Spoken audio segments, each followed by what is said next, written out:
Bienvenue, devant moi j'ai le boîtier Jetech et je vais procéder au déballage, puis jeter un rapide coup d'œil au boîtier, faire un essai d'installation et donner un aperçu général de ses performances.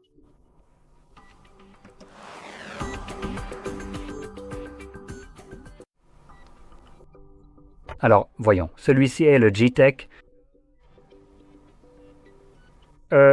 Ouli pour quelque chose. Je n'en ai aucune idée, je ne pourrais vraiment pas vous dire ce que c'est. Bon, bref, j'espère qu'on pourra le deviner en le regardant. Je dois quand même souligner une chose que, selon moi, cette entreprise devrait améliorer. Premièrement, l'emballage. Ils sont tous exactement pareils. Je n'ai absolument aucune idée de ce qu'il y a à l'intérieur, rien qu'en regardant la boîte.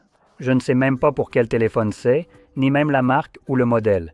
Il n'y a même pas de marque ici. Maintenant, à l'arrière, nous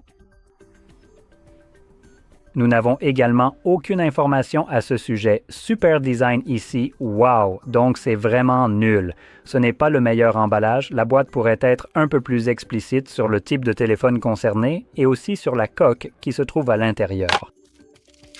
Juste pour vous donner un petit aperçu de ce que je veux dire, voici une coque ESR.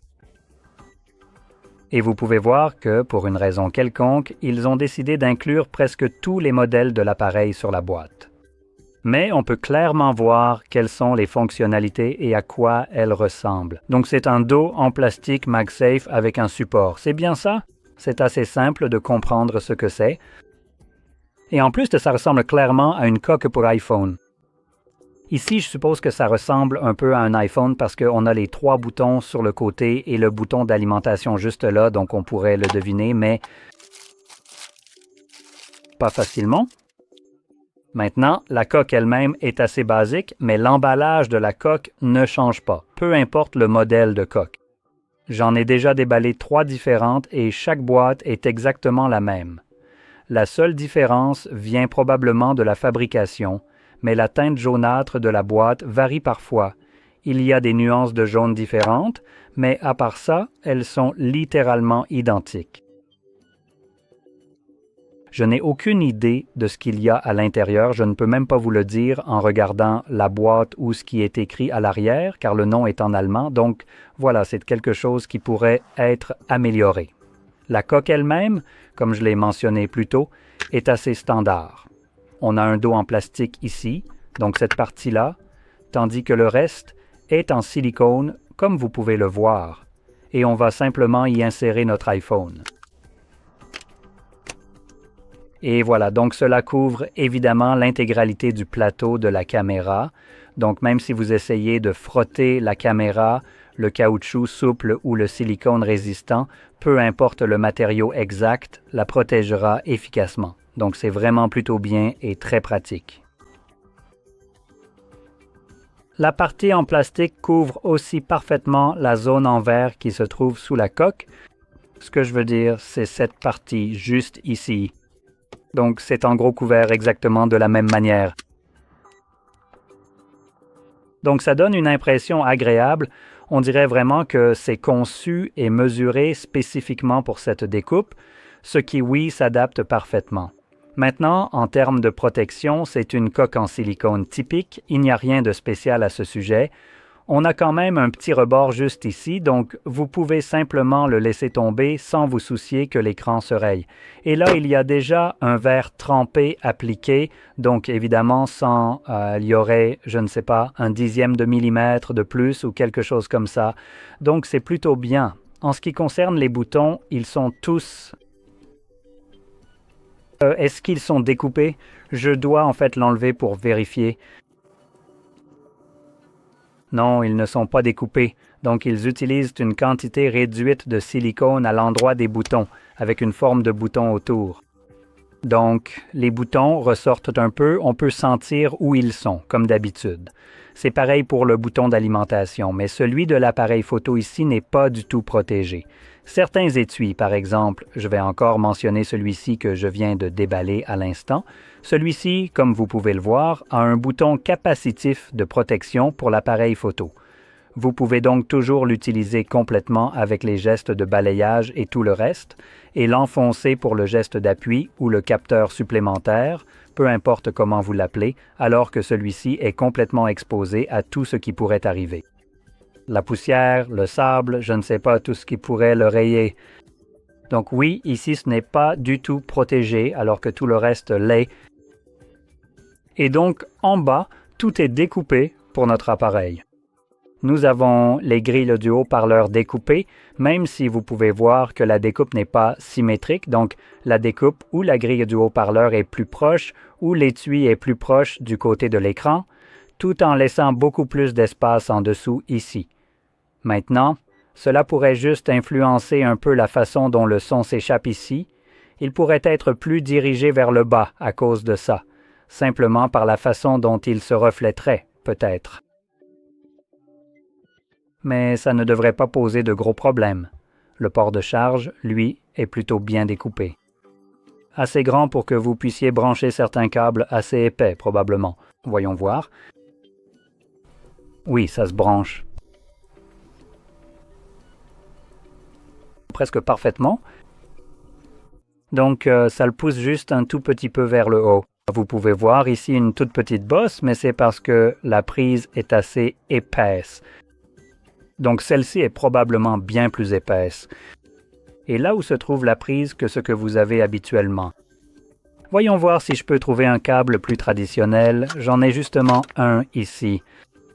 Donc, si je compare les deux, voici ce que vous auriez normalement. C'est celui que j'utilisais.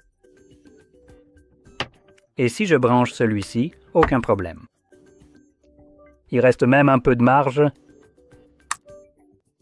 Voilà. Je dirais que c'est un étui solide, mais c'est presque entièrement en silicone, donc il n'y a pas grand-chose à dire. Je veux aussi souligner une chose. Quand il s'agit de coques comme celle-ci, en silicone avec les côtés en silicone transparent, au bout d'un moment, ce silicone prend une sorte de teinte jaunâtre pas très jolie. Donc il y a deux choses différentes qui se passent ici. Vous avez le dos en plastique ici, qui se raye évidemment parce que c'est du plastique. Donc, ça va probablement se rayer assez facilement et vous n'allez pas pouvoir l'effacer. Tandis que le jaune ou le silicone autour qui protège votre appareil deviendra jaunâtre avec le temps. Donc, cette coque en général va probablement se détériorer beaucoup plus vite que d'autres alternatives comme celle-ci. Maintenant, celle-ci a aussi un dos en plastique, mais il est dépoli. Et je pense que cela pourrait rendre les rayures un peu moins visibles. Mais en général, les côtés en caoutchouc, les pare-chocs, sont simplement noirs, donc ils ne jaunissent pas. Vous pourriez seulement avoir un peu d'usure avec le temps, mais croyez-moi, le silicone deviendra jaune bien avant que ça commence à s'user. Donc, c'est quelque chose à garder à l'esprit si vous cherchez une coque qui gardera son apparence actuelle plus longtemps. Celle-ci ne le fera probablement pas. Je dirais qu'au bout de 4 mois, elle commencera à ne plus être aussi belle. Donc, c'est juste un petit avertissement pour ceux qui cherchent ce genre de coque. Et en fait, laissez-moi vous montrer quelques coques pour que vous puissiez voir à quoi cela ressemble quand le silicone commence à se dégrader avec l'utilisation normale. D'accord, j'ai attrapé quelques coques. Aucune d'entre elles n'a vraiment été utilisée de façon intensive pour obtenir cette teinte jaunâtre. C'est, à en juger par l'apparence, le résultat d'une utilisation réelle. Celle-ci est la plus proche. Vous pouvez voir qu'elle commence à prendre une sorte de teinte jaunâtre. Alors, laissez-moi essayer d'améliorer un peu l'éclairage. Donc, c'est un peu difficile à montrer. C'est donc quelque chose de relativement récent. Elle ne devrait pas du tout avoir cette teinte et, à mes yeux, c'est simplement une coque en silicone transparente. Elle a bien une sorte de teinte, mais ce n'est pas ce genre de vilain jaune. Celle-ci, en revanche, on commence à le voir sous certains angles, là où la lumière traverse les parties plus épaisses du silicone. Je n'arrive pas à le faire apparaître à la caméra, mais j'ai aussi une autre coque qui traîne depuis bien plus longtemps et celle-ci a l'air absolument atroce, mais pas de la façon dont elle devrait. Elle a cet aspect étrange, eh bien, elle est juste devenue mate, Donc on peut voir le jaunissement ici, mais il est un peu masqué par la quantité de je ne sais même pas ce qui lui est arrivé. Elle est restée là sans qu'on y touche et elle a juste pris cet aspect bizarre. Peut-être que si je la passais sous l'eau et que je la nettoyais, ça partirait, mais on voit clairement qu'il y a une teinte jaune sur les bords ici. C'est donc quelque chose que vous allez constater de plus en plus à mesure que vous utilisez l'appareil. Ce genre de coque va commencer à prendre cet aspect et cela arrive aussi avec d'autres coques de chez Spigen et d'autres marques. Donc je ne vise pas vraiment uniquement celle-ci, en fait pratiquement toutes les coques en silicone finiront par avoir ce genre d'aspect un peu désagréable. Soit vous optez pour une coque de couleur unie, pas transparente, pour éviter cet effet, soit une coque en plastique, ou encore il existe des modèles en métal que vous pouvez visser sur votre appareil, même si je n'en ai pas sous la main à vous montrer ici.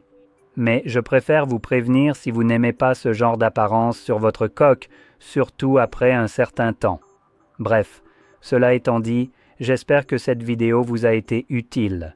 Si c'est le cas, n'oubliez pas de liker, de vous abonner et merci d'avoir regardé.